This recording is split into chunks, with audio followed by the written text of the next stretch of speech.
Si os parece, ya vamos a iniciar con la jornada. Buenos días a todos y a todas. Principalmente daros la bienvenida a la jornada. Yo seré breve haciendo la inauguración de la jornada, ya que los que os tienen que explicar cosas interesantes son precisamente pues, los ponentes. Voy a empezar, no obstante, por el objetivo un poco de esta jornada virtual, que básicamente pues, es dar a conocer los casos reales basados en I+D que se han conseguido en el sector agroalimentario y que os explicará mucho mejor los ponentes. Estos casos de éxito son fruto de la colaboración público-privada entre diferentes empresas, universidades y centros tecnológicos y de investigación que integran el sector agroalimentario catalán. Los casos que veremos pues, son un claro ejemplo de la necesidad de colaboración para avanzar hacia la especialización y la innovación del sector. Y yo creo que básicamente diría que es un objetivo primordial hoy en día en nuestra sociedad, así como de otros sectores, obviamente. En este caso, a lo largo de varios años, se han llevado a cabo distintos proyectos I+D. Y estos proyectos se han integrado en la comunidad de tecnologías de producción de la producción agroalimentaria, que a su vez está liderada por la Universidad de Lleida y compuesta por más de 30 entidades. Los proyectos se han centrado básicamente en dar respuesta y resolver retos reales que coexisten en el ecosistema agroalimentario y, como veremos, a partir de los casos de éxito se ha alcanzado contribuir a la innovación del sector desde diferentes ámbitos. Por un lado, veremos mejoras en la interoperabilidad, en el caso de riego en las explotaciones agrícolas. También veremos la aplicación de nuevas tecnologías en explotaciones agrícolas, como por ejemplo el Internet of Things, integrado y implementado en maquinarias agrícolas.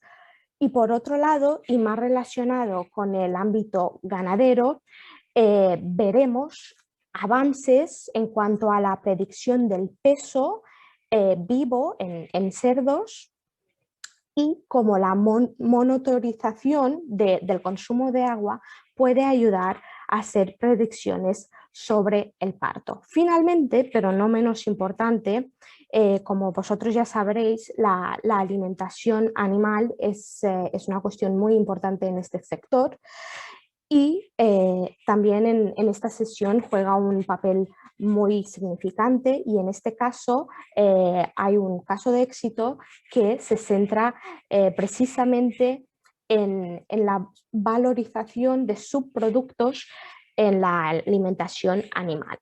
Y sin extenderme más, quisiera daros las gracias por vuestra participación en la jornada y procedo ya a introducir la primera ponencia. Empezaremos con el señor Sergi López, del Servicio de Nutrición y Bienestar Animal de la Universidad Autónoma de Barcelona, quien nos tratará la predicción del peso vivo en cerdos de engorde mediante básculas de 2 patas. Cuando quieras, Sergi, ya tienes el control y puedes seguir a partir de aquí con la presentación.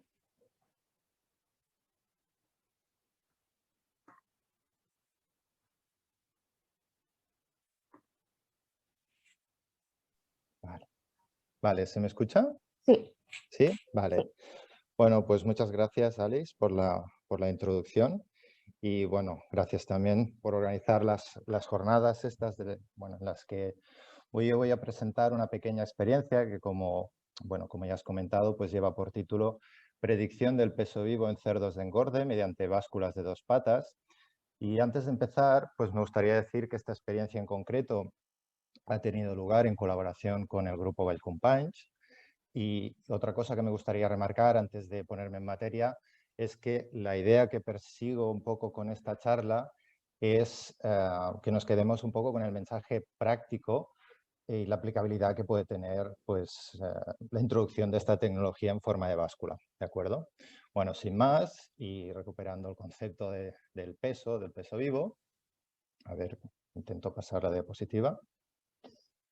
Sí, vale, pues el peso vivo, en general en lo que es la ganadería, es muy importante conocerlo y ahora pues centrándome en el caso de cerdos en crecimiento y cebo, diríamos que resulta muy útil. Y resulta muy útil en tanto en cuanto me permite pues programar estrategias para mejorar el rendimiento, el bienestar de los animales. Entonces, alrededor de estas estrategias, pues podríamos hablar de implementar algunas que tengan que ver con la alimentación y el manejo. También me permitiría pues, tener una especie como de monitorizar, si queréis, el crecimiento de los animales e incluso predecir un momento como, tan importante como es el de enviar los cerdos al matadero, ¿no? Al sacrificio. Por todo ello, a ver, es que me va un poquito lento, pero bueno, en el compendio de estas estrategias persigue fundamentalmente 2 objetivos, que bueno, pueden ser más, pero fundamentalmente lo que se persigue es maximizar el crecimiento de los animales y homogeneizar los lotes productivos, especialmente previo al sacrificio. Y esto porque, bueno, de algún modo, si yo tengo una foto y el peso es correcto, es preciso, pues yo me puedo avanzar, ¿no? Y cerdos que se me están yendo en crecimiento por debajo de la media, podría mirar de maximizarlos mediante determinadas estrategias, ¿no? Por poner un ejemplo, pero simplemente una pincelada, porque al final no es el objetivo de esta charla, si pensáramos en una estrategia de máximos, pues un ejemplo podría ser, ¿no?, la alimentación de precisión. Si yo realmente conozco bien el peso vivo de estos animales y sé que los requerimientos nutricionales de estos animales varían con el tiempo y entre animales, pues me permitiría un poco implementar incluso estrategias de este estilo ya más sofisticadas, ¿no?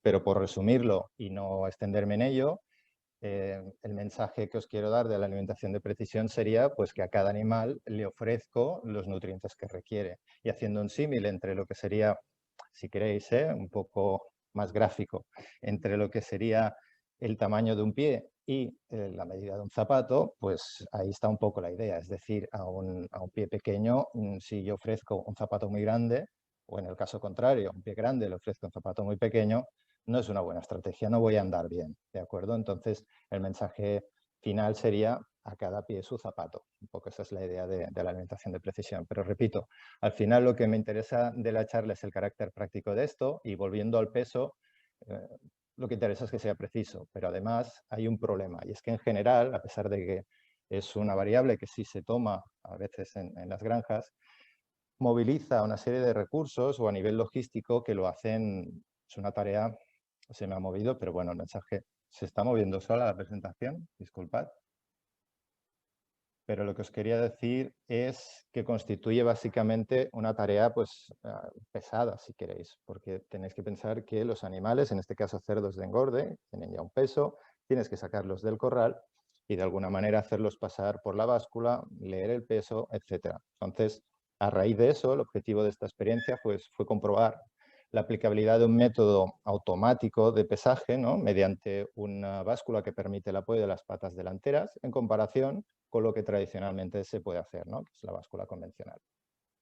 Decir nuevamente que la experiencia tuvo lugar en colaboración con el grupo Vallcompanys, concretamente en la granja 5.0 del mismo grupo, situada, os he puesto aquí un dibujito, ¿no?, un mapa en Alcarràs, cerca de Lleida, y no sé si se ve bien, pero bueno, aquí detrás he seleccionado o he marcado en rojo el edificio en el que tuvo lugar la experiencia, que está constituido por 2 naves gemelas, con 112 corrales, a raíz de 56 corrales por nave y con una capacidad para albergar cerca de 1.500 cerdos repartidos en 13 animales por corral. Aquí podéis ver una imagen de esta instalación sin los cerdos y una vez distribuidos que sería la imagen siguiente, ¿no? Para que os hagáis una idea. Una característica que sí me gustaría resaltar de esta granja experimental es que es altamente tecnificada y eso, pues aquí lo pongo en valor. Yo me centraré en un aspecto, pero pensad que esta granja pues tiene la capacidad de monitorizar el consumo de agua mediante caudalímetros inteligentes a nivel de corral, de medir mediante sondas de amoníaco la concentración de gases potencialmente contaminantes, como en este caso el amoníaco, posibilidad también de introducir distintos tratamientos nutricionales, porque logísticamente hay capacidad para ello, pero yo me voy a centrar exclusivamente en, bueno, en la imagen que os he puesto, que ahora repetiré, que es la báscula de 2 patas. ¿Cómo tuvo lugar esta experiencia? Bueno, brevemente, el diseño experimental se utilizaron, o sea, la experiencia tuvo lugar con 1.320 cerdos, machos y hembras, de esta línea genética, Landrace Larwhite, finalizados con Pietren.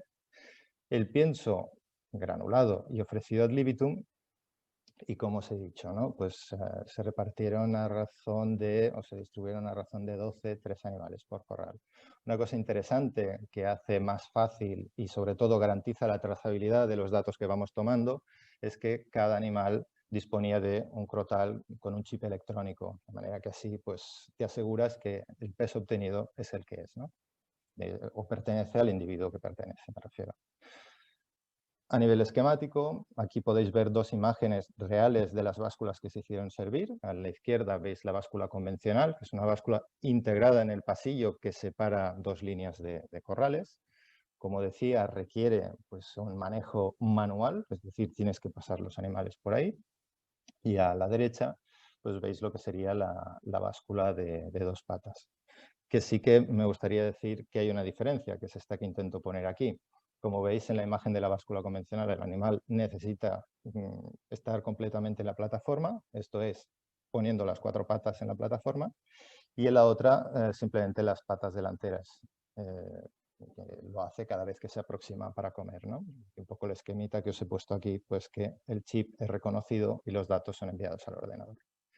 La línea temporal de cómo tuvo lugar esta comparativa entre pesos, pues se decidió hacer así, es decir, a la entrada del engorde los animales se pesaron hasta 5 veces a lo largo del engorde, ya lo veis, a día 64, 78, no veo el numerito en medio, pero serán 90 y tantos, 130 y 180 días, y esos mismos días se obtuvieron pues, los pesos de la báscula de 2 patas para poderlo comparar, ¿de acuerdo? Aquí os pongo una imagen para que la tengáis más claro lo que implicaría pesar con un método que en el otro. En la imagen de la izquierda podéis ver cómo, de manera muy amable, se fuerza a que el cerdo avance y se coloque en lo que sería la plataforma o báscula, donde estarían las células de carga debajo, y ya veis pues cómo lo aproximan mediante una plancha de plástico.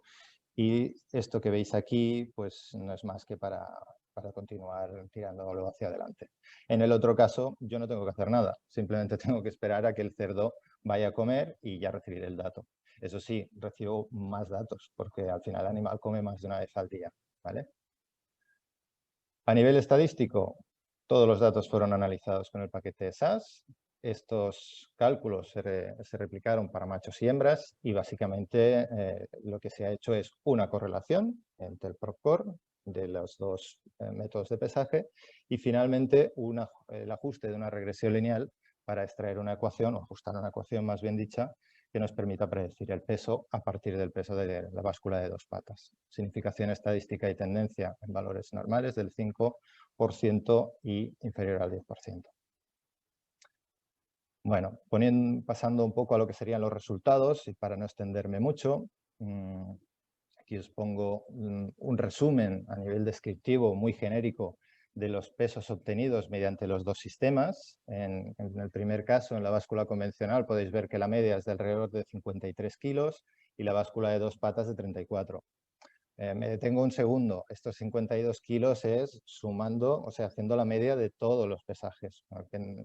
El cerdo cuando va a sacrificio, evidentemente, no pesa 52 kilos, pesa alrededor de 105 o 110, dependiendo. Lo que sí me gusta destacar es que, y haciendo referencia a la báscula de 2 patas, donde solo apoya una parte del cuerpo, ¿no? Pues ese peso supone el 65%. respecto a la báscula convencional. Si vamos a mirar la correlación entre estos dos tipos de pesaje, pues bueno, ya se ve que es muy alta, un peso correlaciona muy bien con el otro y por lo tanto, a raíz de eso, pues me permitirá luego hacer la regresión. Por machos y hembras, mismo mensaje es el que quiero dar, es decir, tanto machos como hembras tienen la misma correlación, lo cual también es cierto que se podía intuir. Y si pasamos ya a lo que sería propiamente la regresión, pues aquí veis cómo los datos se ajustan bastante bien a una recta. En el eje de las X veríais los pesos obtenidos mediante la báscula de 2 patas y en el eje de las Y, pues la báscula convencional. ¿De acuerdo?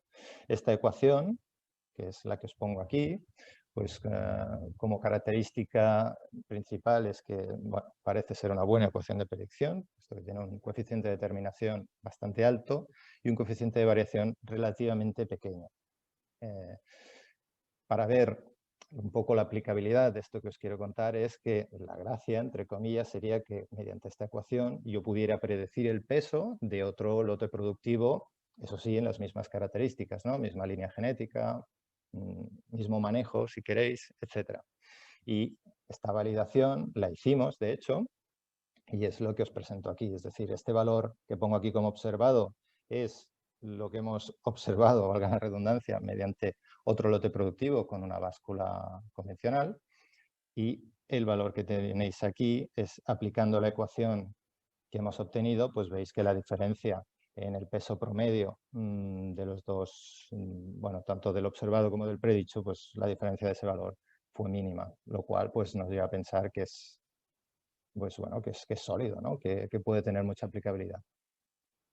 A nivel de machos y hembras, simplemente comentar lo mismo que he dicho con la correlación, es decir, veis que el ajuste es bueno para los dos sexos y de hecho, yendo un poquito más a fondo, pues no hubo diferencias en pendiente, en la pendiente de las rectas, con lo cual podíamos pensar que con la ecuación anterior sería suficiente, no haría falta incluso ni separar por machos y hembras en términos de predicción, me estoy refiriendo.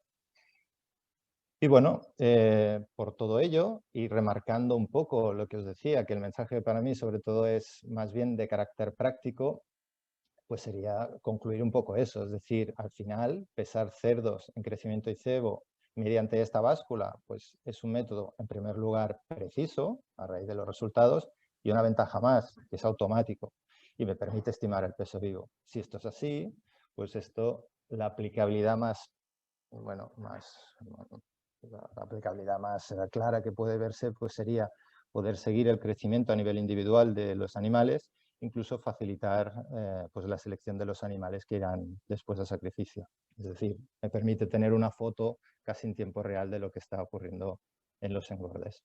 Y un poco eso es lo que os quería contar. Si tenéis más dudas, pues o lo que sea, lo podéis comentar o las preguntas que sean necesarias. Y por mi parte eso es todo. Muchas gracias.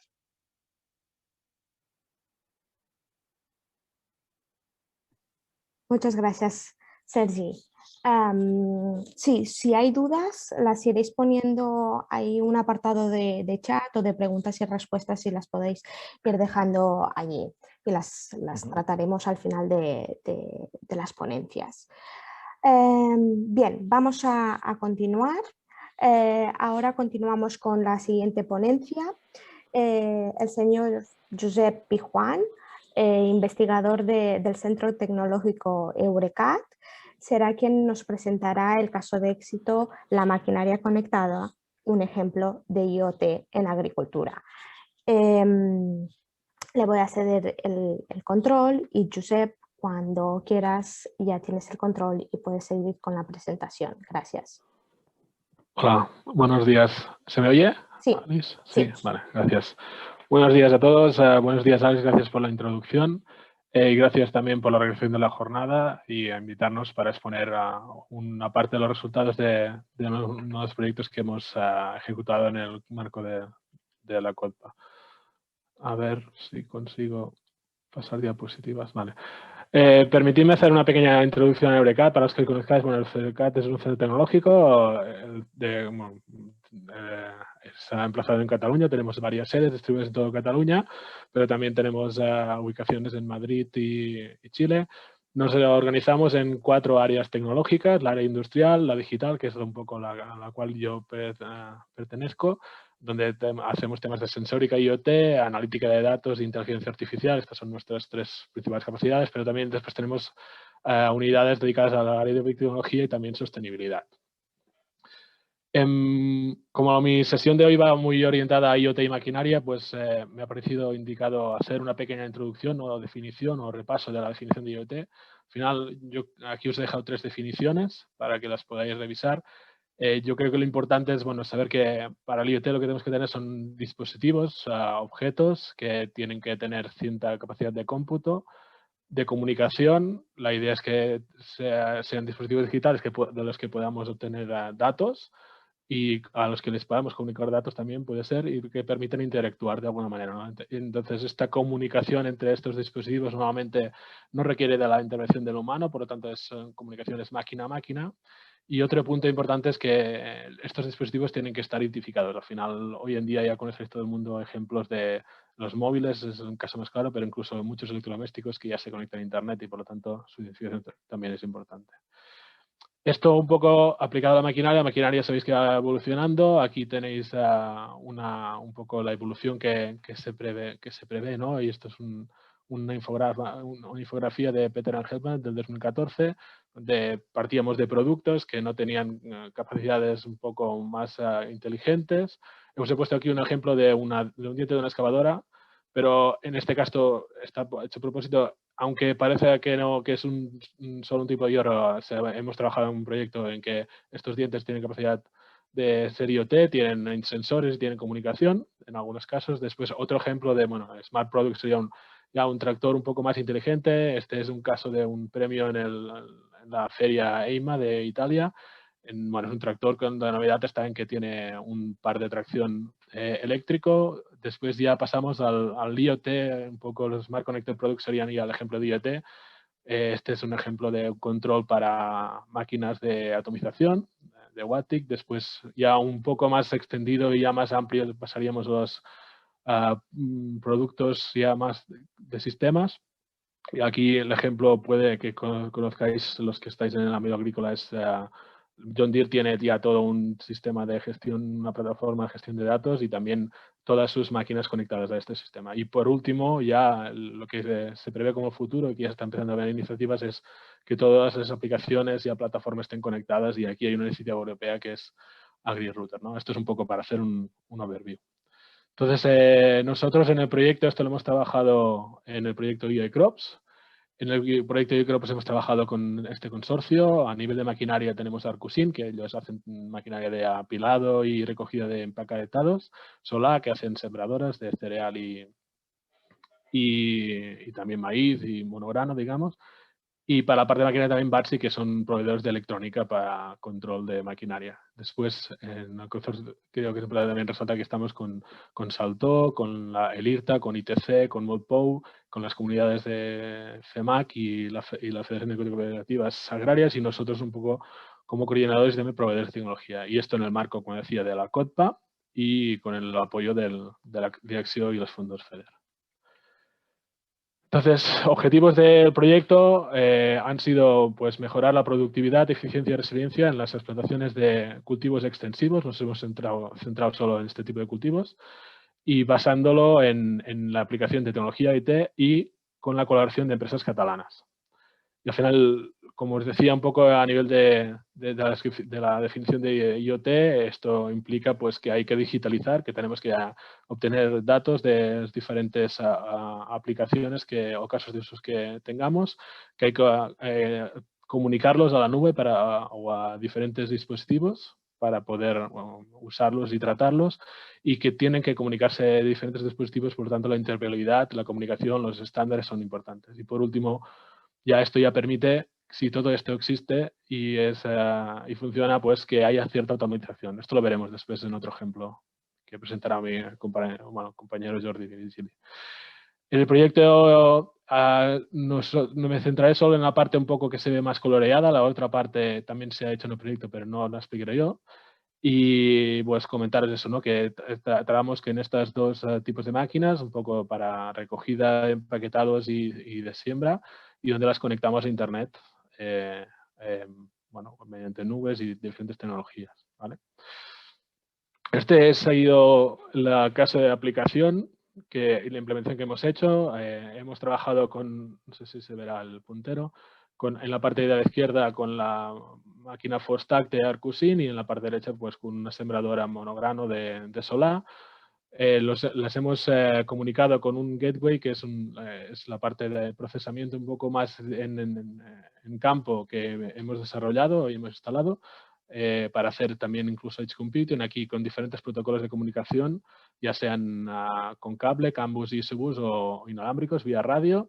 Y esto lo hemos comunicado también de aquí con satélite para posicionar todos los datos y con la nube para intercambiar datos, ¿no? Después, aparte, en la nube pues analizamos todos estos datos, visualizamos, los almacenamos y demás. Y también tenemos otra fuente de información o de entrada y presentación de datos que es mediante tarjetas SD que después os comentaré.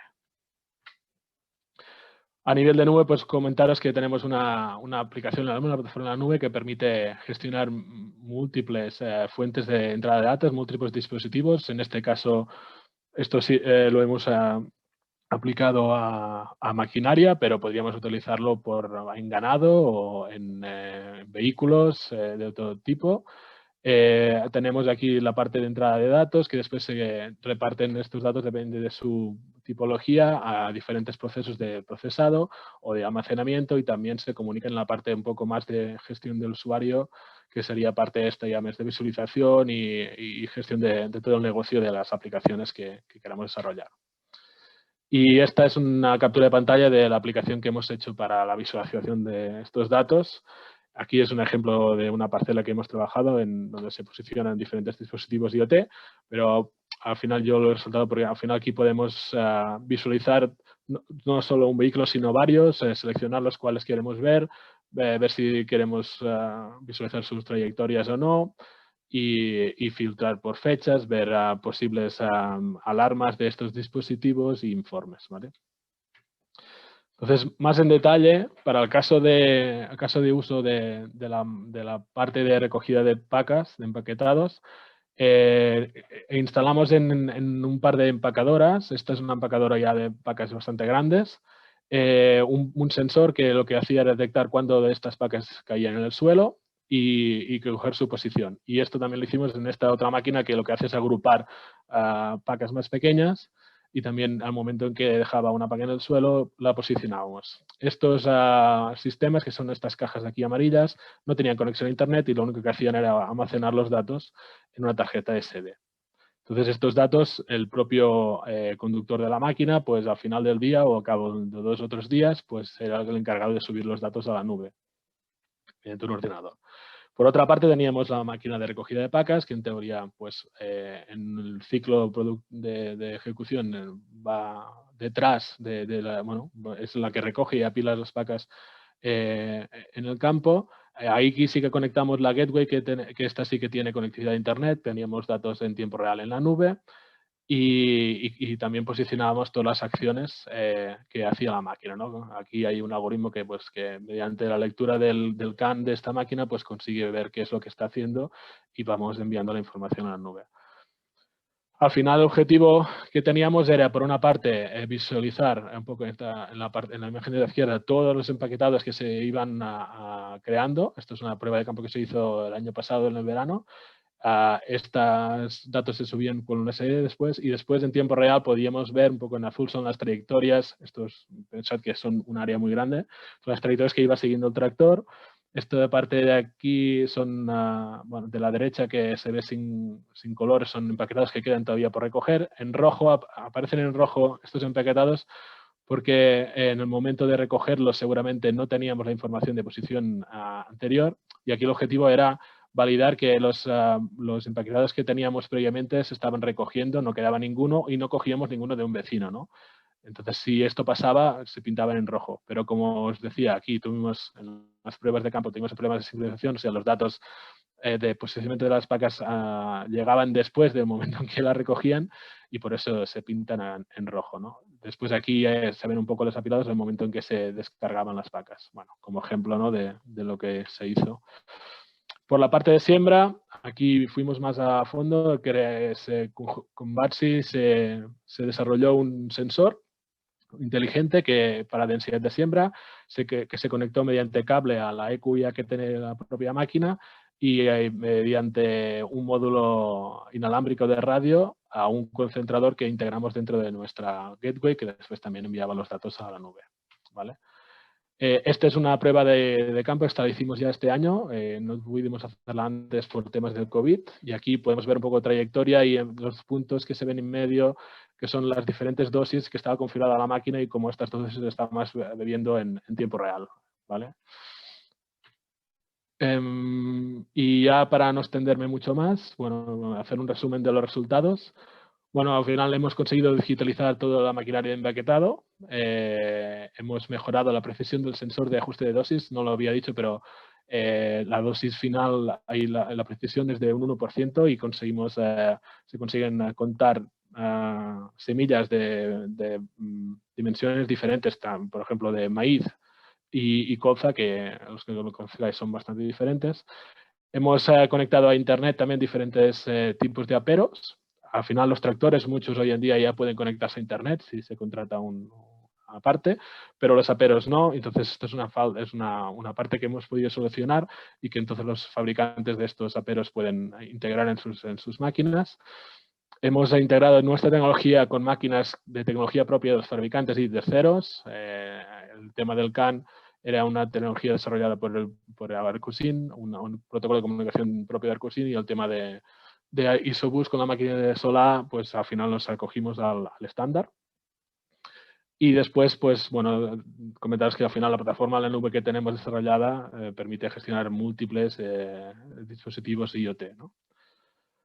Y por último, pues a nivel de qué nos queda por hacer, queda mucho, realmente podemos hacer muchísimo. La gateway que hemos desarrollado estaba muy orientada a investigar los temas de edge computing, a hacer computación en el propio dispositivo. Esto si quisiéramos aplicarlo a una tecnología ya más de mercado, pues ya hemos identificado algunos tipos de gateways más comerciales, donde lo único que tendríamos que desarrollar son el software para comunicación a nuestra plataforma. El sensor de posicionamiento de empacado, que vimos que nos daba problemas de sincronización de datos, pues le añadiríamos también la comunicación a Internet para que esto no sucediera, entonces sacarle mucho más partido a esta tecnología. Después, una vez ya tenemos todas estas posiciones, podríamos llegar a hacer muchísimos tipos de análisis sobre estos datos, tanto optimización de rutas, optimización a nivel de seleccionar cuáles parcelas hacer primero, dónde apilar estos empaquetados para que después la recolección fuera más rápida, introducir aquí temas de dosificado variable mediante mapas, etcétera, etcétera. Por último, también integrar nuevos tipos de sensores y de datos. Los datos del tractor los podríamos integrar tanto de consumos como de revoluciones, horas de uso, etcétera, etcétera. Y incluso anomalías en el uso, ¿no? Por ejemplo, si nosotros detectamos que hay, en algunas pruebas vimos, ¿no?, que los tractores, las recogidas y las pacas no se recogen bien, pues tiran adelante y detrás muchas veces. Esto puede hacer después que haya problemas en las pacas. O otro tipo de secuencias de mensajes en los buses de comunicación. Esto se podría detectar automáticamente y avisar y demás, ¿no? Y por último, ya también otro punto ya un poco más complejo es que nosotros hasta ahora solo lo que habíamos hecho una comunicación unidireccional con la máquina, y el siguiente reto sería ya hacer una comunicación bidireccional, es decir, no solo leer lo que está pasando, sino hacer configuraciones ya tanto antes de empezar las tareas como incluso en tiempo real. Y ya está. Por mi parte, esto es todo. Gracias por vuestra atención. Si hay preguntas, las hacemos al final. Y bueno, solo recordaros que si alguien de los asistentes tiene interés en este tipo de tecnologías y demás, pues ahora es un momento interesante para hacer. Hay varias líneas de financiación de proyectos en las que podemos trabajar si queréis. Gracias. Muy bien, muchas gracias, Josep. Ahora el señor Marçal Verdú de Bonarea Corporación nos va a hablar sobre la monitorización del consumo de agua al final de la gestación como indicador para predecir el parto. Entonces, Marsal, cuando tú quieras, ya tienes el control y puedes iniciar la presentación. Gracias. Gracias, Alice. Buenos días. Pues bueno, encargado estoy de presentar este caso de éxito que trata sobre la monitorización del consumo de agua al final de la gestación como indicador para predecir el parto en cerdas. Y antes de proseguir, agradecer y mencionar a los coautores que no aparecen en esta presentación, pero que también son copartícipes, como son Sergi López-Vergé y Lorena Castillejos, del Grupo SNIVA de la UAB, o Eva Mainau, de la UEC. Este estudio o trabajo se ha enmarcado en una granja comercial, la granja Secanell, del Grupo Bonaria, donde trabajo, con lo cual pues tiene un doble valor, no únicamente el de la investigación propiamente, sino el de la posibilidad de aplicar y también obtener datos en condiciones comerciales. Perdón. Además, este trabajo se enmarca en un proyecto con 4 líneas de trabajo, el Smart Farm, también la COTPA, y un proyecto RISC-SCAT de la convocatoria del 2016. Y también, a lo largo de la presentación, os citaré algunas nuevas líneas de trabajo futuras o que ya se han iniciado, pues originadas también a partir de este proyecto del Smart Farm. De hecho, este proyecto del Smart Farm, una línea de trabajo era tratar de buscar indicadores automatizados para poder predecir, por ejemplo, precozmente enfermedades o cambios en el estado fisiológico de los animales. Y este trabajo precisamente se centró en el consumo de agua. Así pues, un punto de partida fue el de tratar de conocer el día del parto y comprender los signos pródromos que lo anteceden para de esta manera organizar la carga de trabajo, el manejo, las rutinas y pues, optimizar la productividad en la maternidad y de reducir la mortalidad de los lechones. Por todos es conocido, por ejemplo, que signos del parto que exhibe la cerda al acercarse al parto son que deja de comer, que muestra nerviosismo, contracciones uterinas, abdominales, gotas de calostro, pero todos ellos se evidencian con una supervisión probablemente individual y muy exhaustiva, que muchas veces por la carga de trabajo o el número de animales, estamos hablando de explotaciones grandes, en este caso, por ejemplo, tiene un censo de 950 cerdas en producción, es difícil de alcanzar para los trabajadores. Con lo cual, lo que se pretende es buscar, implementar y validar un indicador automatizado que evalúe el rebaño de manera simultánea como alternativa a esta posibilidad. Y en este caso nos decidimos por la cuestión del consumo de agua, el cual a partir de unos caudalímetros es posible registrar y después de su análisis e interpretación pues tratar de detectar cambios en el patrón, ya sea de consumo o incluso de conducta de bebida, para poder establecer patrones pues, y anticipar el momento del parto o cualquier otro cambio en el estadio fisiológico de la cerda. Así pues, el objetivo del trabajo fue explorar si el consumo de agua al final de la gestación podría ser un buen indicador para prever precozmente el día del parto. De esta forma se instalaron 28 caudalímetros inteligentes IPEL en 2 salas de maternidad y a lo largo de 5 bandas consecutivas que enrolaron 120 cerdas se trabajó. Esta sería la fotografía que un poco ilustraría la instalación del contador con un grifo, que luego explicaremos por qué lo pusimos, y una plaza de maternidad tipo de granja Secanell. En este trabajo nos centramos en el momento alrededor del parto y el consumo de agua se registró a partir de que la cerda entraba en maternidad. Se registraba el consumo cada hora a lo largo de los 24 o 25 días que duraba la lactación. y siguiendo un registro de datos con un esquema del Internet of Things, con más de 200.000 registros a lo largo de 5 lotes y que mediante un código Python se pudieron manejar. Además, como os comentaba anteriormente, se instaló un grifo para poder de manera regular calibrar los contadores y validar que los registros de dichos contadores fueran válidos, precisos.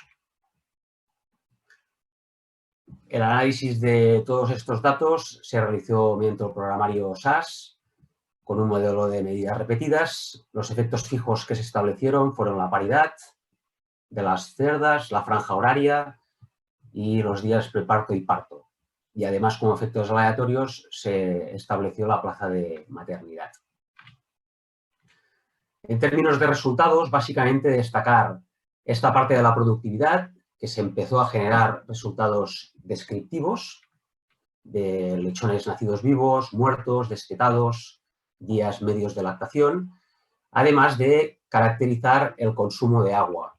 En este caso, se pudo observar que las cerdas multíparas consumían más agua que las primíparas, un resultado esperable, y además también se pudo caracterizar un ritmo circadiano del consumo de agua por parte de las cerdas, concentrándose en más de un 50% del consumo en la franja de la mañana, que iba de 6 a 2 del mediodía, que también está muy ligada probablemente al manejo de la alimentación que se hace en granja, que en función de la curva de alimentación se realiza en 2 o 3 veces al día. Además, se ha podido elaborar una curva tipo de consumo de agua. Esta recoge las medias de una lactación de 2 salas, en la cual va de días, en la cual alcanza pues, días antes del parto hasta que las cerdas se retiran de la sala de maternidad para poderla limpiar y que entre el siguiente lote. Otro resultado destacable, estos son 2 gráficos de 2 consumos de 2 cerdas individuales, es que, como acostumbra pasar cuando se registran datos de este tipo, se observa una alta variabilidad de este tipo de variables, en este caso del consumo de agua, entre individuos, cosa que también cabe destacar.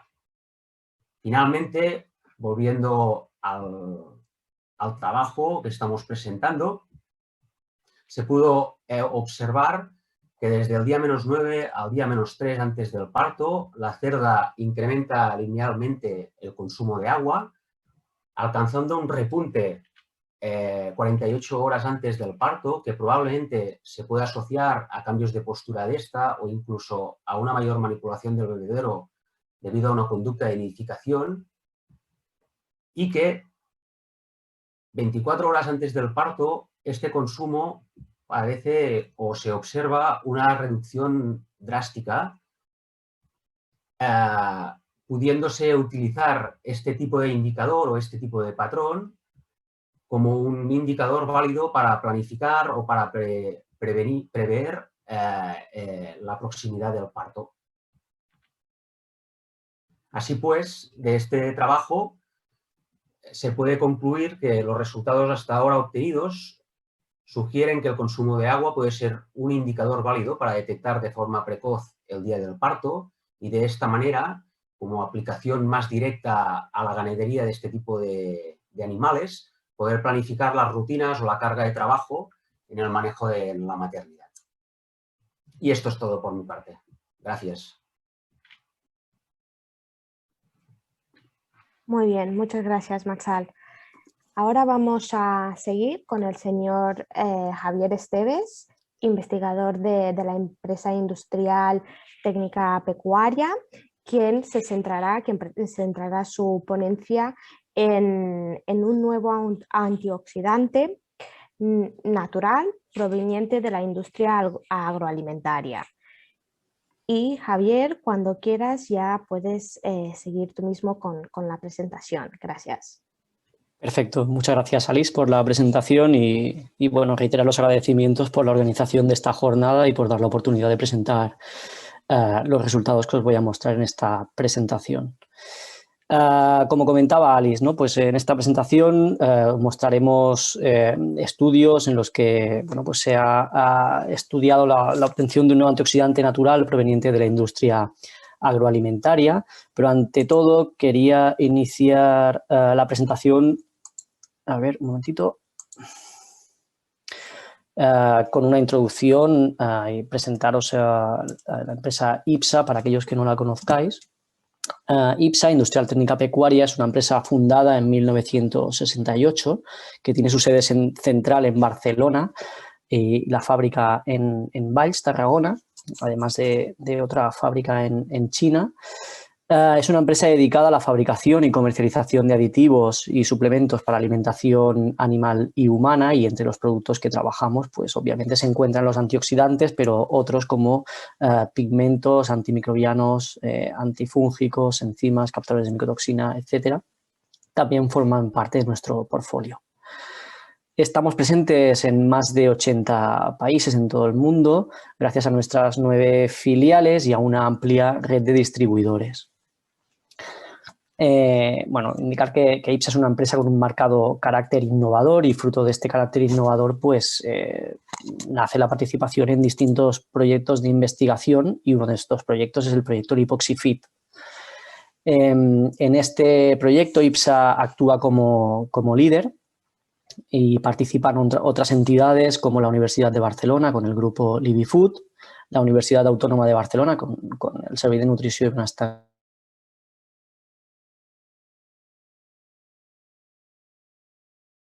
El objetivo de este proyecto es la investigación y valorización de coproductos de la industria agroalimentaria para la obtención de productos grasos y antioxidantes para producción animal. Es un proyecto también RIS3CAT, coordinado por la COTPA y financiado con fondos FEDER. En la parte de la obtención de antioxidante a partir de coproductos de la industria agroalimentaria, este bloque se divide en distintas fases, ¿no? Y la primera de estas fases era la realización de un screening de eficacia de antioxidantes obtenidos a partir de estos coproductos de la industria agroalimentaria, ¿no? Y en esta primera fase se testaron más de 60 extractos e hidrolizados proteicos provenientes de coproductos tanto de origen animal como vegetal, ¿no? Una vez seleccionados aquellos antioxidantes que mostraban una eficacia en estas matrices, se evaluaba la eficacia, se validaba la eficacia en grasa mediante métodos acelerados como es Rancimat, y en pienso también con métodos acelerados, en este caso Oxipreso Rapidoxy, así como con estudios longitudinales donde se evalúan distintos parámetros que indican estabilidad oxidativa del pienso, ¿no? Como ya sea a nivel de peróxido para la oxidación primaria, y otros como aldehídos volátiles anisidinas para oxidación secundaria, así como niveles de antioxidantes o determinación de moléculas susceptibles a la oxidación, como podrían ser las xantofilas. Una vez confirmada esta eficacia antioxidante tecnológica, se pretendía también evaluar el estudio, la eficacia antioxidante in vivo. Por un lado se realizó también en gallinas ponedoras, evaluando la estabilidad oxidativa en huevo, y en pollos broiler. En primer lugar, testando el estado oxidativo de los animales y la estabilidad oxidativa de la carne. Bien, pues una vez seleccionados aquellos extractos que mostraban eficacia antioxidante, se realizaron estudios para, como decíamos, confirmar la eficacia en pienso. Aquí mostramos resultados del ensayo Oxipres, que comentábamos que es un método acelerado que permite obtener resultados en poco tiempo, puesto que se fuerza la oxidación con presión, temperatura y oxígeno. En este caso se obtiene un factor de protección que cuanto mayor es este factor de protección, pues mejor es la eficacia o la estabilidad oxidativa de ese pienso, y por tanto la eficacia de este antioxidante incluido en el pienso. ¿De acuerdo?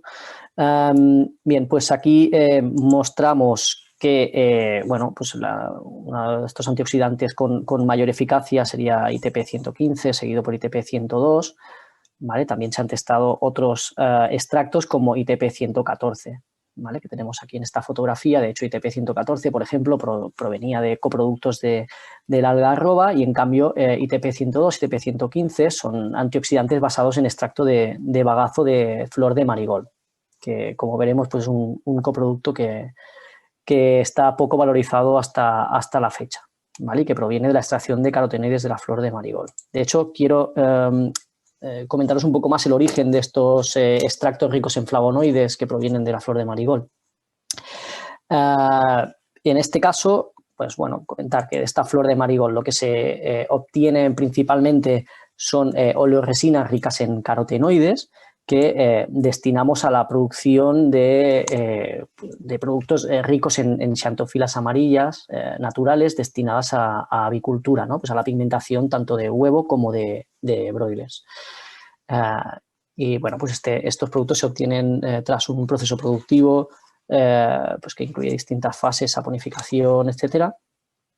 Y bueno, pues de esta oleoresina que comentábamos antes, una vez extraída esta oleoresina, lo que queda es un coproducto, un residuo, que es este bagazo de flor de marigold, que actualmente se destina principalmente como fuente de fibra para rumiantes y como biomasa, pero que pues en este caso se produce una revalorización por la obtención de un extracto rico en flavonoides, ¿no? Aunque lógicamente también queda una fracción de bagazo. Estos extractos ricos en flavonoides se destinan a la formulación de antioxidantes naturales con flavonoides. De este modo, con esta revalorización, lo que se fomenta es la economía circular de un coproducto que, como hemos visto, indirectamente IPSA produce, ¿no? Por la fabricación de productos ricos en xantofilas destinados a avicultura, y cumpliendo así uno de los objetivos principales de este proyecto Lipoxyfit. Bien, en estos ensayos de eficacia donde se confirmaba la eficacia del antioxidante en pienso, aquí por ejemplo mostramos resultados de eficacia en Oxipress con un mayor número de muestras, y vemos cómo este periodo de inducción se incrementa de forma estadísticamente significativa y por tanto indicando una mayor estabilidad del pienso. También se llevaron a cabo estudios longitudinales donde se testaba, como decíamos, pues valor de peróxido, y vemos cómo en este caso el control negativo sin antioxidante va incrementando este valor de peróxido. Sin embargo, se mantiene este nivel estable cuando se incluye ITP-115, sugiriendo una mejor estabilidad del pienso. Asimismo, con moléculas susceptibles a la oxidación, como es el caso de los tocoferoles, también observamos que el nivel se mantiene mucho más estable, mientras que en el control negativo la concentración de estas moléculas susceptibles a la oxidación decrece a lo largo del tiempo, y por tanto pues indica una peor estabilidad cuando no se incluye este antioxidante. Además, en estudios paralelos a este proyecto Lipoxyfit, pues bueno, lo que queríamos era evaluar el efecto sinérgico de la combinación de este extracto rico en flavonoides que proviene de bagazo de Tagetes erecta con otros antioxidantes, ¿no? En este caso, pues mostramos el efecto sinérgico de la combinación de galatos, ¿vale? Ácido gálico, como podemos ver en esta figura. Y vemos cómo la combinación a determinadas proporciones de extracto de Tagetes erecta, en concreto 90-10 y 75-25, muestra una mayor eficacia antioxidante respecto a los resultados obtenidos con los componentes individuales, con ácido gálico, como vemos aquí, y con el extracto de Tagetes, que serían estos círculos vacíos. ¿Vale? Yendo más allá, lo que quisimos era comprobar si este efecto sinérgico se debía en concreto a la combinación con una de las principales sustancias activas de este extracto de Tagetes erecta, que es la quercetagetina, y en este caso también confirmamos que este efecto de sinergia, esta mayor eficacia antioxidante de la combinación, se debe a la acción conjunta o el efecto antioxidante de la combinación de quercetagetina y ácido gálico. ¿De acuerdo? Y bueno, comentar que estos resultados han permitido iniciar un proceso de protección intelectual que está actualmente en marcha para la protección de fórmulas que contienen estos extractos de Tagetes erecta con efecto antioxidante. Bien, hasta aquí los estudios in vitro, ¿no? Y la confirmación de este efecto antioxidante tecnológico, esta eficacia como antioxidante tecnológico de estos extractos ricos en flavonoides a partir de este coproducto de Marigold. Pero como decíamos, en este proyecto Lipoxifit también se llevaron a cabo estudios in vivo para evaluar el efecto que podía tener en la estabilidad oxidativa de los animales o en carne, productos de origen animal obtenidos a partir de estos animales. Bien, aquí en esta primera figura lo que vemos es el nivel de malondialdehído en suero en pollos broilers. ¿Vale? En este estudio los animales fueron alimentados con un pienso con 3% de aceite de pescado para incrementar la susceptibilidad del pienso a la oxidación. Vemos como el control negativo pues, muestra un determinado nivel de MDA en suero y aquí en este estudio se incluyó un control positivo que contenía 250 ppm de tocoferoles provenientes de un producto comercial de IPSA, Tocona 30P. Y vemos cómo este control positivo muestra una reducción no significativa, pero clara y es una tendencia clara a la reducción de este MDA en suero, sugiriendo una posible un mejor estado oxidativo de estos animales. Y en este estudio se incluyó tanto ITP 114 como ITP 115 a 1500 ppm y vemos como el nivel de MDA en suero se sitúa en un punto intermedio entre el control positivo y control negativo. En el caso de la estabilidad oxidativa de la carne sí que vemos resultados estadísticamente significativos en el control positivo con Tocona 30P. Sin embargo, no somos capaces de evidenciar un efecto claro en la estabilidad oxidativa de la carne con la inclusión de estos extractos experimentales. Decir que, bueno, en este caso había una limitación en el número de muestras, ¿no? Y lo que habría que hacer es confirmar este efecto con un mayor número de muestras. Por último, mostrar los resultados en ponedoras, ¿no? Donde en este caso se testó el nivel de MDA, o se evaluó el nivel de MDA en yema de huevo cocido.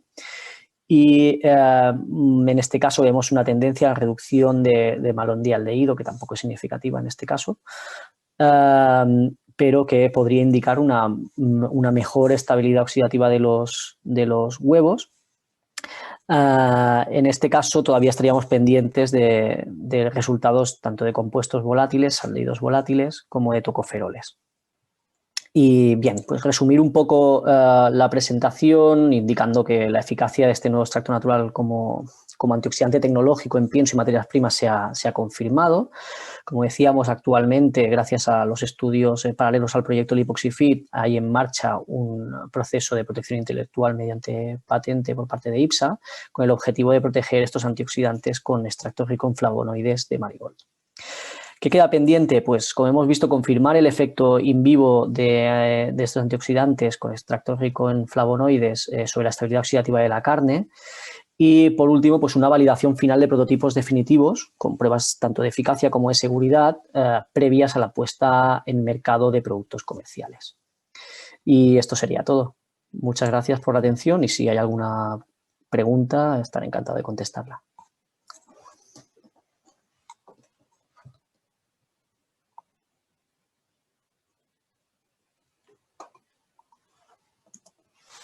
Alice, no sé si estás hablando, pero el micro lo tienes cerrado, ¿eh?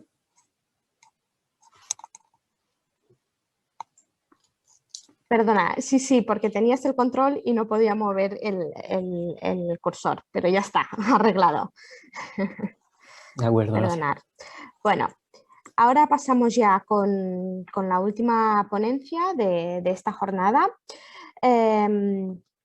Vamos a seguir con el señor Jordi. Un momento, Jordi, porque me estás pasando las diapositivas, te introduzco y después ya podrás pasar.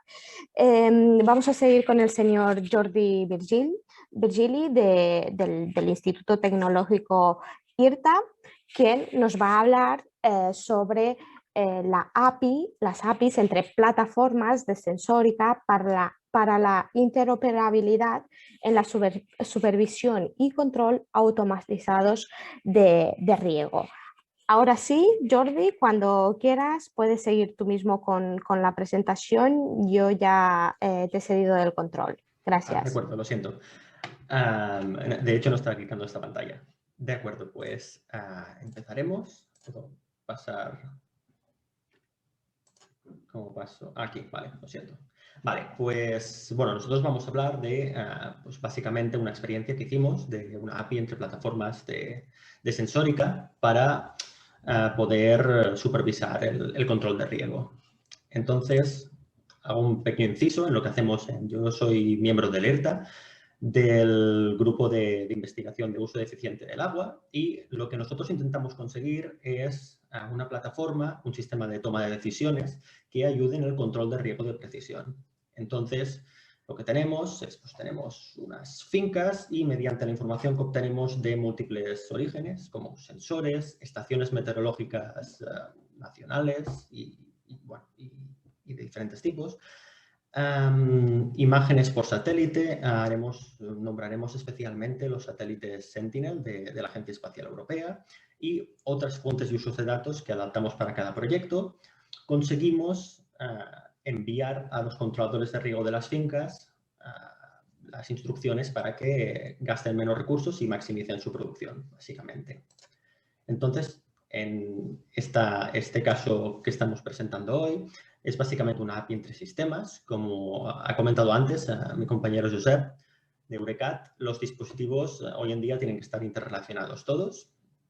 Y para eso lo que definimos entre todos fue, pues, una interfaz de programación de aplicaciones, una API, que no es nada más que un lenguaje para que múltiples sistemas se puedan entender entre ellos. Múltiples sistemas de diferentes empresas.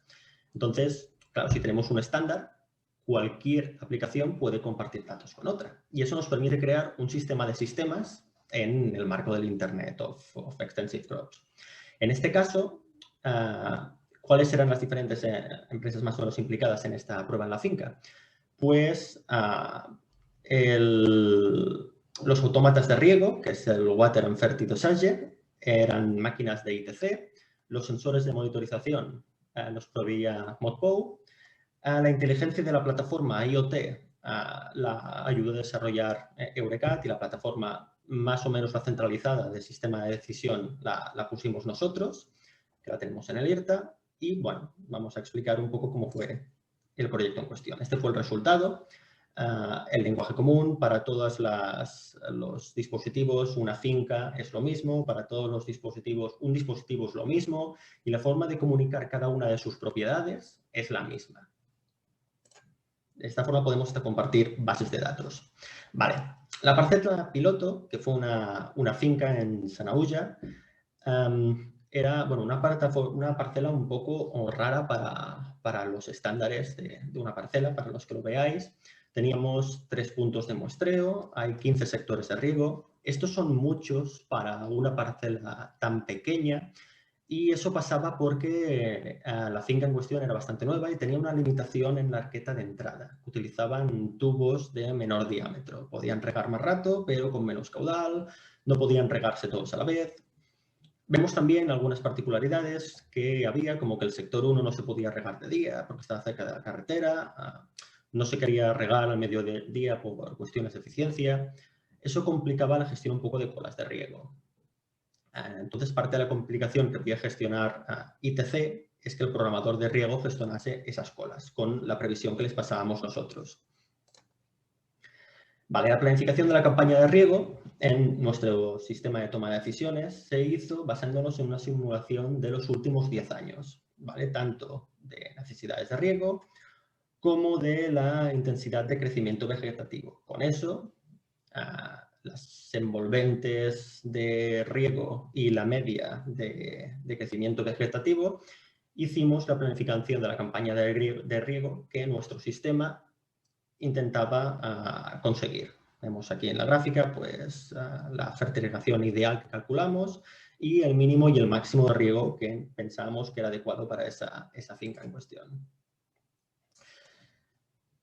Una cosa que hay que mencionar fue los múltiples imprevistos que hay. Forman parte de la realidad. La tolerancia a fallos en trabajos de campo, especialmente en AgroSmart, tiene que ser siempre alta. Pasa un poco de todo. Algunos dispositivos fallaron baterías, la capacidad de la batería no era suficiente en algún controlador, alguna vez habían activado manualmente el riego desde la finca. y tuvimos algún problema hasta que unos jabalines se comieron algunos sensores. Entonces tuvimos que aplicar pues, mallas para evitarlo y diferentes cosas. Esto es un éxito, de hecho, porque la interoperabilidad entre sistemas nos permitía utilizar dispositivos de otras marcas que los teníamos en el laboratorio, pues íbamos, lo poníamos y lo cambiábamos y el mismo día ya estaba solucionado con un aparato de otra marca mientras estaban reparando los que había, que suministraba el mismo tipo de información. Y para todos los demás no nos importaba cuál era exactamente el que estaba desplegado. Aquí vemos un resumen de cómo interactuaron los sistemas a lo largo de la campaña. Como era un proyecto vivo, de hecho, mientras desarrollábamos la API, primero utilizamos desde nuestro sistema de toma de decisiones las APIs de cada uno de las empresas implicadas en el proyecto. Aquí vemos pues, que al principio los data loggers, utilizamos la API de ModPow, hasta entonces, luego pasamos las prescripciones al controlador de riego, primero los pasamos por email porque lo tenían que poner a mano, después más tarde ya lo conseguimos automatizar a través de su API también, entonces la nuestra se ponía en contacto con su base de datos y ya actualizaba lo que tenía que hacer su dispositivo y al final se consiguió automatizarlo totalmente. Aquí vemos, por ejemplo, que en los data loggers hay un momento entre el 14 del 8 y el 3 del 9 que se tuvo que cambiar a otro tipo de dispositivo que utiliza una API diferente, pero lo importante de esto es que el sistema de sistemas no se daba cuenta, no le importaba exactamente qué dispositivos teníamos conectado en campo a cada momento. No, me está pasando de diapositiva.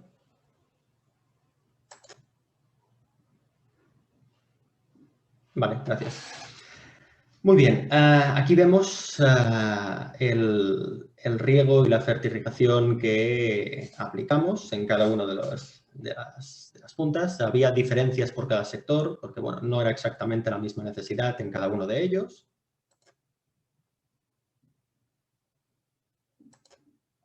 Ups, pues eso, gracias. Vale, entonces aquí un ejemplo de los datos que obteníamos. Esto es la pluviometría de un sector, el 7, comparado con el contador del programador de riego, el programador de riego de ITC, la pluviometría de ModPow, y vemos que los datos coinciden. ¿De acuerdo? Es decir, bueno, un solo lenguaje, dos sistemas diferentes y los datos son coherentes.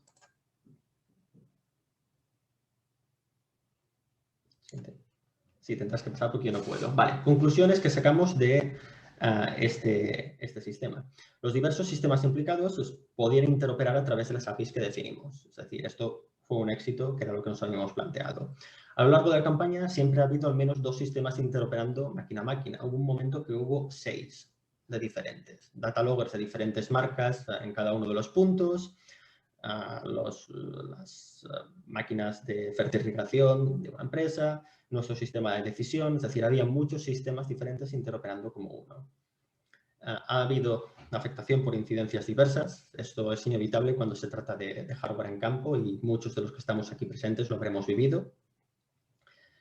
Y bien, eso es importante también, el control del riego ha coexistido con requerimientos de la explotación, es decir, en ningún momento estábamos sustituyendo a la gente, y eso es importante decirlo, porque son sistemas de asistencia de toma de decisiones, no es que tomamos las decisiones por ello. En todo momento, en el seasonal plan y todas las definiciones que hemos hecho de máximos y mínimos de riego, obviamente hablábamos con la gente de la finca y eran ellos los que decidían si estaban de acuerdo o no.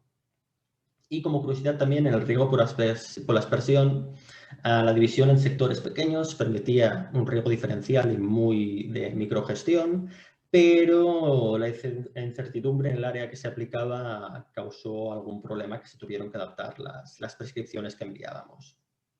Pasamos página. Vale, valoremos los resultados. Dos, a nivel de integración de resultados y a nivel de resultados obtenidos en la finca. A nivel de integración de tecnologías fue un éxito. Avanzamos en la interoperabilidad. Las empresas, de hecho, que participaron están interesadas en continuar desarrollando la API. Conseguimos una API genérica para obtener datos de sensores que estamos aplicando. Conseguimos una API genérica para transmitir prescripciones a programadores de riego genéricos. El programador de riego inteligente que se diseñó era capaz de recibir prescripciones de alto nivel, es decir, podíamos pasar directamente en unidades de fertilización y él hacía las mezclas para llegar a lo que habíamos pedido. Y lo más importante que es la API se probó en una situación real para completar diariamente todo el ciclo de control de riego y funcionó bien. ¿Cómo de bien funcionó? Si miramos la siguiente diapositiva. Vale. De cara a la producción, nos encontramos que hubo una elevada eficiencia en el uso de recursos. La cosecha fue por encima de lo que se considera una buena cosecha en la zona. El agua de riego consumida fue por debajo de lo habitual que se consume en esa zona. El abono que tuvimos que aplicar por fertirrigación fue por debajo de los habituales, lo cual combinado con una mejor cosecha está bastante bien, quiere decir que se aplicó de una forma muy eficiente. Y la productividad del agua de riego fue bastante superior. Entonces, pone 3,2.45 es 3,45, bueno, 3,5 kilos por metro cúbico, que está... La verdad es que todo el mundo acabó muy satisfecho con los resultados, tanto la gente de la finca como los diferentes grupos técnicos, incluyéndonos nosotros. Entonces, siguiente. Y bueno, había dejado unos minutos por si había preguntas, luego serán al final. Agradecer para este proyecto toda la colaboración que ha habido. La verdad es que ha sido un placer trabajar con la gente de Eurecat, de ITC y de Modpo. Y bueno, esperamos continuar trabajando con todos vosotros para hacer más casos de éxito como este. Muy bien, muchas gracias, Jordi. Esta, como ya había comentado, era la última ponencia de hoy. No sé si hay preguntas. Roberto, lo vamos a mirar ahora. En caso de que hubiera alguna pregunta para contestar, ahora es el momento de plantearlas y los ponentes pues irán contestando poco a poco. Si no hay preguntas, yo sí que quisiera plantear alguna pregunta a algún ponente. No sé si hay preguntas. Si no hay, empiezo yo. Vale, empiece y luego también yo plantearé alguna. Vale, y a ver si vale. se va animando la gente a plantear Perfecto. las suyas. A ver, mi pregunta iba para Sergi López, es la primera ponencia que se centraba sobre todo en la predicción del peso vivo mediante las básculas de dos patas. Y bien, los resultados obviamente son buenos, pero a mí me gustaría saber y preguntar, igual no se ha hecho, si se ha mirado en algún momento la mejora en el bienestar animal, porque entiendo que obviamente pues, el cambio de un método tradicional a este método de báscula de dos patas es considerable y entiendo, o no lo sé si se ha mirado, que podría generar también menos estrés en los cerdos, porque al final son ellos los que van a la báscula para comer, entonces no se les tiene que acompañar directamente como comentabas en el método tradicional.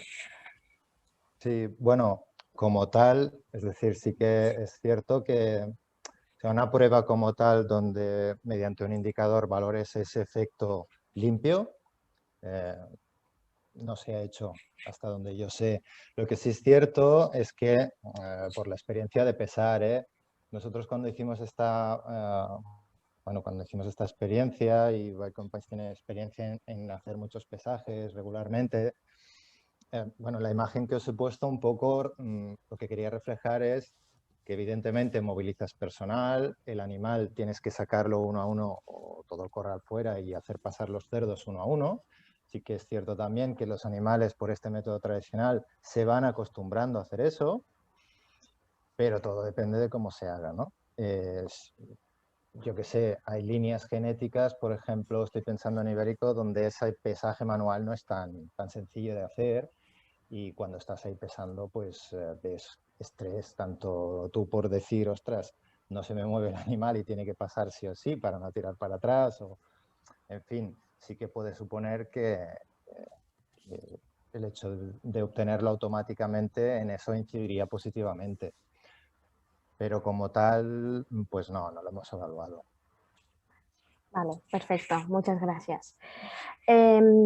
Otra pregunta sería para Marçal Verdú y la duda que me ha surgido es si bueno, los estudios se han hecho en función de diversos tipos de genética o se ha basado realmente en un único tipo de genética, básicamente por si hay diferencias considerables, ¿no?, entre el consumo de agua de un tipo de genética al otro, y si esto realmente también se ha mirado, ha sido significativo o no, igual.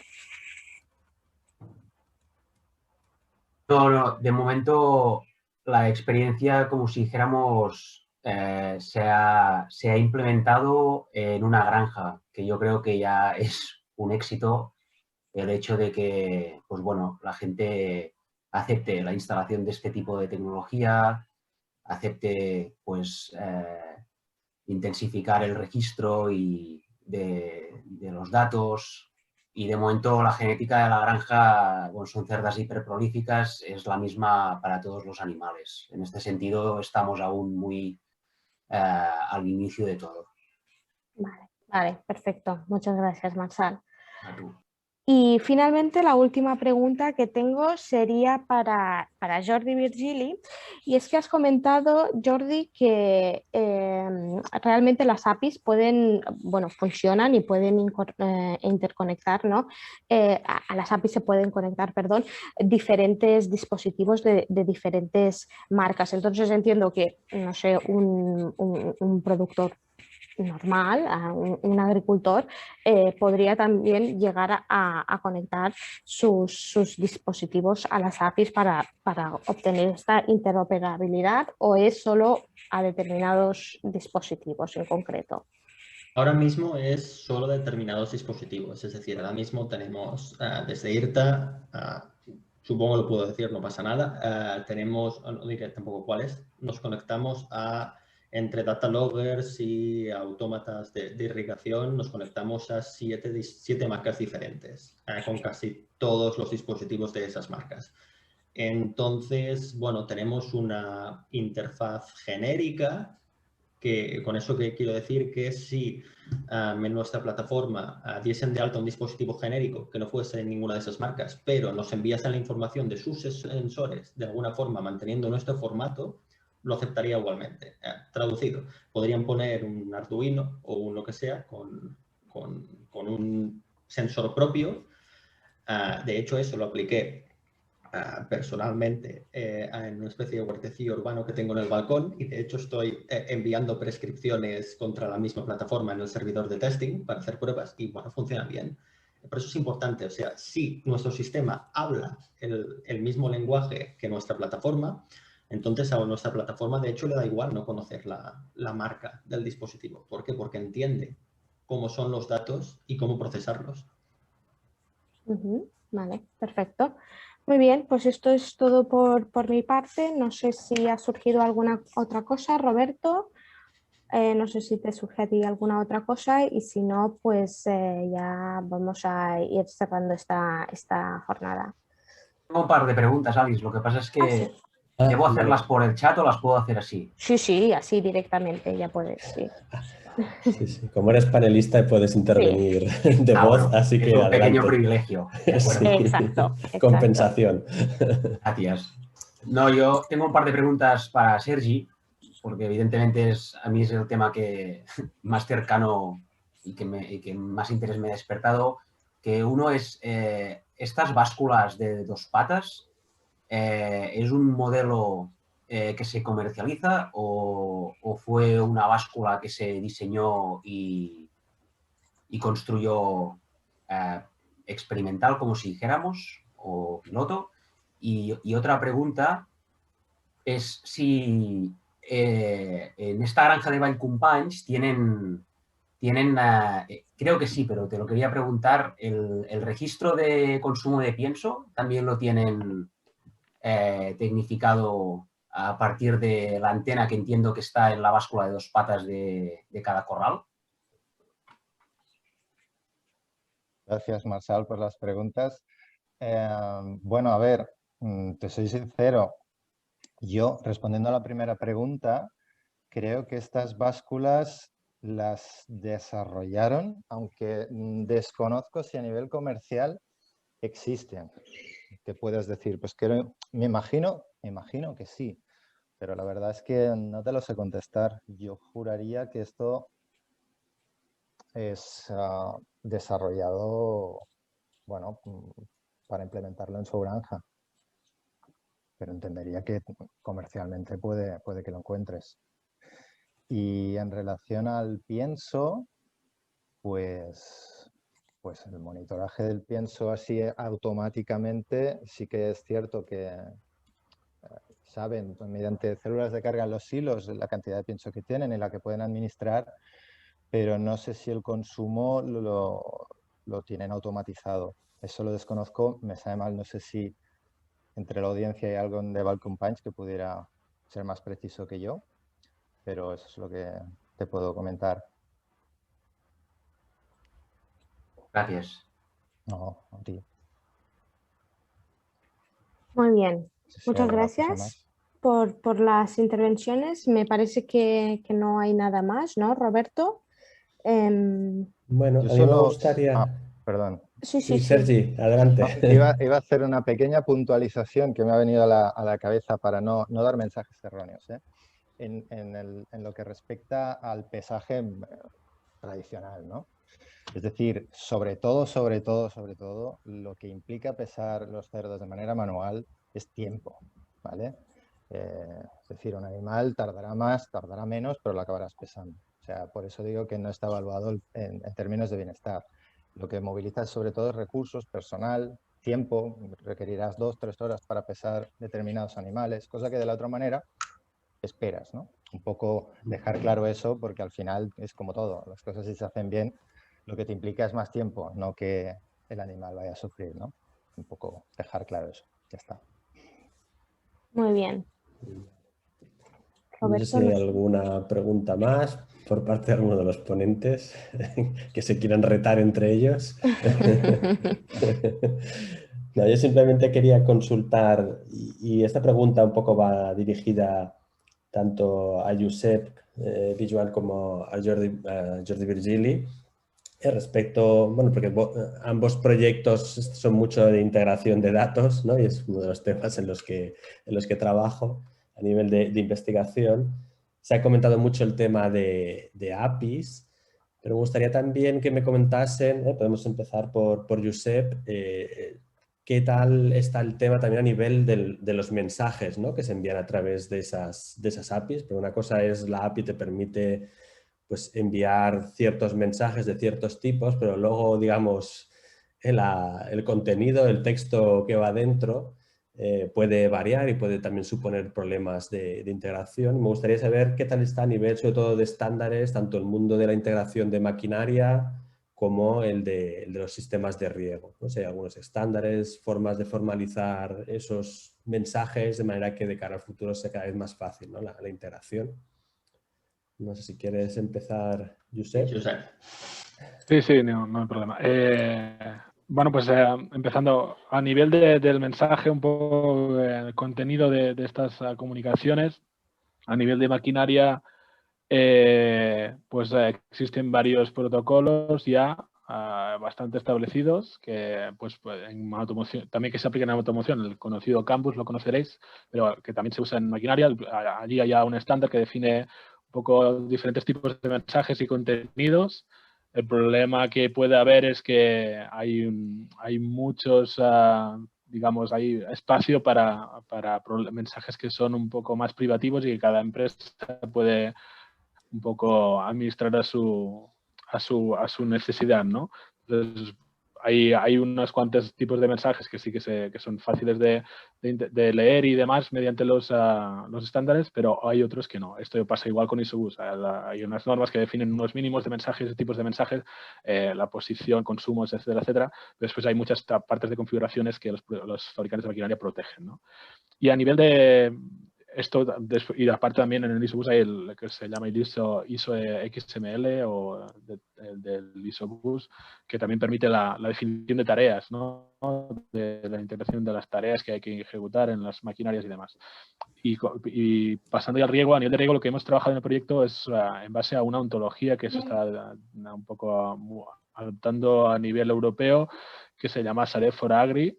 Se basa en Sareb. Sareb es una ontología que describe el mundo de los electrodomésticos y de la IoT en electrodomésticos, y ahí se están haciendo varias adaptaciones a diferentes sectores, al agua, a las Smart Cities y al sector agro, y nosotros hemos basado un poco las entidades, los nombres de los conceptos en esta ontología, y nuestra API pretende un poco, es la misma API, los mismos puntos de acceso a la información para todos los un poco integrantes, ¿no?, en este proyecto, tanto desde el punto de vista del que genera recomendaciones, que era IRTA, como los que proveían los datos de sensores y demás.